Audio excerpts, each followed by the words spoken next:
आध्यात्मिक संसार में आप लोगों का स्वागत है। हमने अपने प्रीवियस वीडियो में जानकारी दिया था कि दीपावली से हम अप्सरा साधना का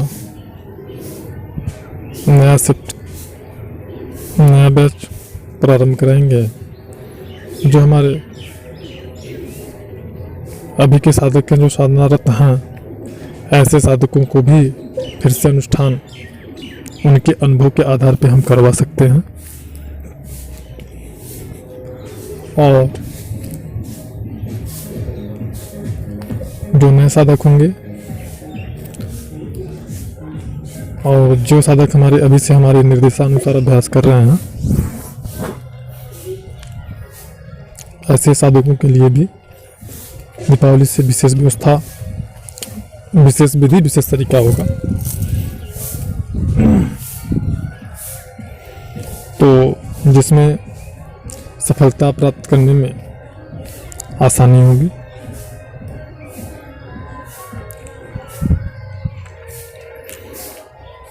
और सफलता प्राप्त भी होगी। हम प्रीवियस वीडियो में अपनी जानकारी दिए थे कि दीपावली से शुरू होने वाली अप्सरा साधना में हम बीज मंत्रों का प्रयोग कराएंगे। तो सबसे पहले समझ लेते हैं कि बीज मंत्रों के प्रयोग का मतलब होता क्या है। कोई भी बीज मंत्र हो, ओम हो, श्रीम हो, ह्रीम हो, क्लीम हो, ह्राम हो, ह्लीम हो, हलंग हो, कोई भी बीज मंत्र हो, तो बीज मंत्र का प्रभाव क्या होता है और बीज मंत्र कैसे कार्य करते हैं, किसी भी। वैसे तो बीज मंत्र के बारे में मैंने जानकारी दिया हुआ है अपनी प्रीवियस वीडियो में, लेकिन जब बीज मंत्र को किसी मंत्र के साथ में अनुलोम या विलोम क्रम में लगाते हैं, जोड़ते हैं, तो फिर कैसा इफेक्ट मिलता है, कैसा उसका रिजल्ट होता है, पॉजिटिव या नेगेटिव, इसके बारे में हम जहाँ पे बात करेंगे। तो सर्वप्रथम बात करते हैं कि एक छोटे से उदाहरण के साथ में कि अगर अप्सरा साधना का जो मंत्र है, अगर मंत्र में हम क्लीम को अगर जोड़ देते हैं, छोटा सा उदाहरण कि अब जैसे कि क्लीम जो बीज मंत्र है वो वायु तत्व से संबंधित शक्ति का क्लीम बीज मंत्र है, और हमारा जो हमारी अप्सरा देवी हैं, यह अग्नि तत्व से संबंधित हैं। तो इसमें अगर हम क्लीम का प्रयोग करेंगे या ह्रीम का प्रयोग करेंगे या किसी बीज मंत्र का प्रयोग करेंगे, तो वह बीज मंत्र किस प्रकार से कार्य करता है, उस चीज़ को हम यहाँ पे थोड़ा समझने का प्रयास करेंगे। अब जैसे कि आप किसी कॉलेज में एडमिशन लेना चाहते हो, छोटा सा एग्जांपल है, और या कोई संस्था है, वहाँ पे कोई कार्य आपका है, रुका हुआ है, तो उस संस्था में जैसे जहाँ पे क्लर्क हैं, बाबू हैं, उनसे उनके लेवल का कोई कार्य है जो कि रुका हुआ है, तो उस कॉलेज का अगर कोई प्रिंसिपल है, कोई प्राचार्य है, प्रोफेसर है, तो उन्होंने यदि आपको एक लिख करके आदेश जारी कर दिया और उस लिखे हुए कागज के टुकड़े को आप लेकर के अगर कॉलेज के कार्यालय में जाते हो, तो बिना किसी हेजिटेशन, बिना किसी रुकावट के आपका कार्य, बिना किसी पूछताछ, बिना किसी इंक्वायरी के आपका कार्य वहाँ पे हो जाता है। वहाँ पे ये सिद्ध हो जाता है कि हाँ, आप हमारी संस्था के, हमसे जो ऊपर से, हमारे जो ऊपर के अधिकारी हैं, जो बड़े अधिकारी हैं, उन अधिकारियों से आप संपर्क में हो, आप अच्छे आदमी हो, सही आदमी, या जो भी है। उसी प्रकार अगर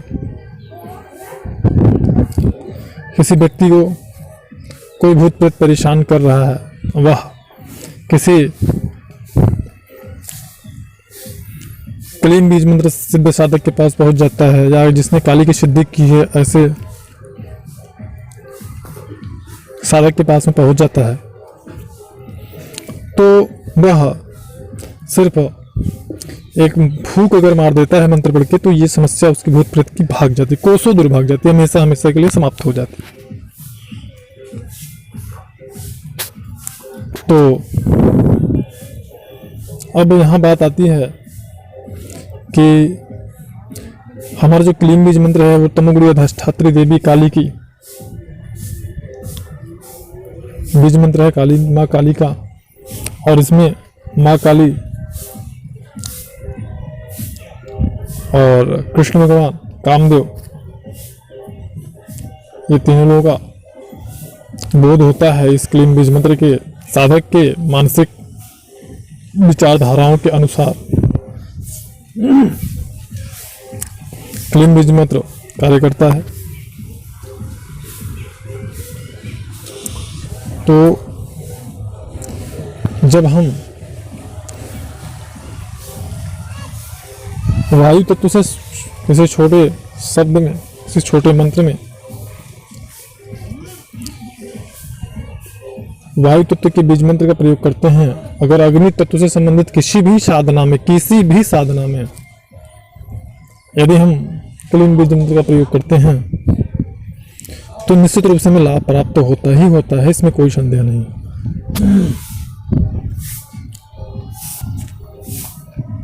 क्योंकि एक प्रकार से उस शक्ति का हम आवाहन करते ही करते हैं, उसका प्रसन्नता के लिए बहुत सारे प्रयोग और बहुत सारे व्यवस्थाएं भी करते हैं, प्रसाद से लेकर के, सामान वगैरह से लेकर के बहुत सारी चीज़ों का व्यवस्था भी करते हैं उस शक्ति को प्रसन्न होने के लिए। लेकिन साथ ही साथ इन बीज मंत्रों के द्वारा उस शक्ति पर प्रेशर यानी दबाव भी पड़ता ही पड़ता है, इसमें कोई संदेह नहीं।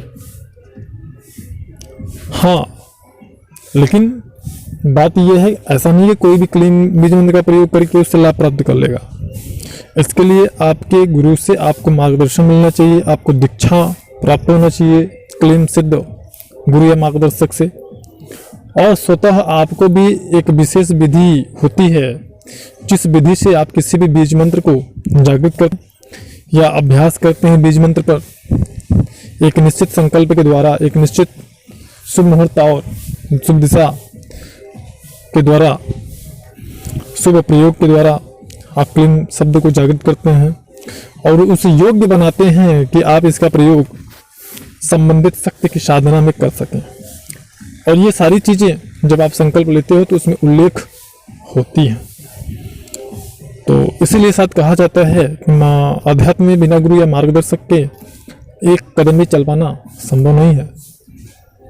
वैसे तो कोई भी प्रयोग कर सकता है कि चलो क्लीम लगा देते हैं, रिम लगा देते हैं, अप्सरा जल्दी सिद्ध हो जाएगी, लेकिन ऐसा नहीं है। ये गलती से भी ना सोचें। जब तक गुरु या मार्गदर्शक जो कि क्लीम सिद्ध हो, ऐसे गुरु का सानिध्य आपको प्राप्त नहीं होगा, मार्गदर्शन प्राप्त नहीं होगा, उसके निर्देश के अनुसार आप नहीं करें, तब तक चाहे क्लीम लगा लीजिए या दुनिया किसी भी ताकत से ताकतवर मंत्र को आप प्रयोग कर लीजिए, आपको लाभ प्राप्त नहीं होगा। और ये सत्य है, कड़वा सत्य है। उसके लिए आपको गुरु या मार्गदर्शक की आवश्यकता पड़ेगी ही पड़ेगी, इसमें कोई संदेह नहीं है।